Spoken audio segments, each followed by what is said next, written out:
অর্জুন সিং সোমনাথ শ্যামের পর এবার মনোরঞ্জন ব্যাপারী বনাম রুনা খাতুন। তৃণমূল বনাম তৃণমূল সংঘাতে এবার উত্তপ্ত হুগলির বলাগড়।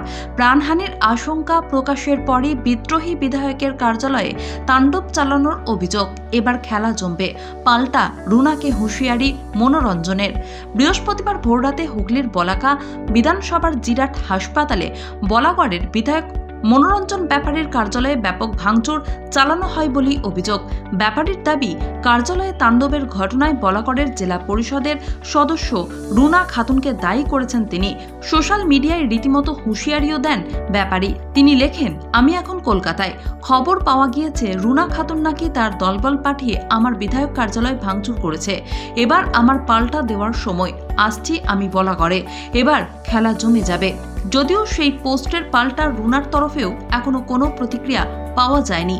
উল্লেখ্য, বুধবার সোশ্যাল মিডিয়ায় বিস্ফোরক দাবি করেন বলাগড়ের তৃণমূল বিধায়ক। দীর্ঘ একটি পোস্টে রুনা খাতুনের বিরুদ্ধে ক্ষোভ উগরে দেন। রুনাকে ফুলন দেবী বলে উল্লেখ করেন। তিনি দাবি করেন, রুনা 20 থেকে 25 জন শার্প শুটার নিয়ে ঘুরে বেড়ান। যে কোনো মুহূর্তে রুনা তাকে মাটিতে পুঁতে দিতে পারে বলেও দাবি করেন। প্রাণের আশঙ্কাও প্রকাশ করেছেন। প্রয়োজনে বিচারপতি অভিজিৎ গঙ্গোপাধ্যায়ের দ্বারস্থ হওয়ার কথাও সোশ্যাল মিডিয়ায় উল্লেখ করেন তিনি। এই পোস্টের পরিপ্রেক্ষিতে পাল্টা তোপ দাগেন রুনা। মামলার লড়ার প্রয়োজনে বিধায়ককে আর্থিক সাহায্য করার কথাও বলেন। বাকতর্জার মাঝে বিধায়কের কার্যালয়ে তাণ্ডবের ঘটনাকে হাতিয়ার করেছে বিজেপি।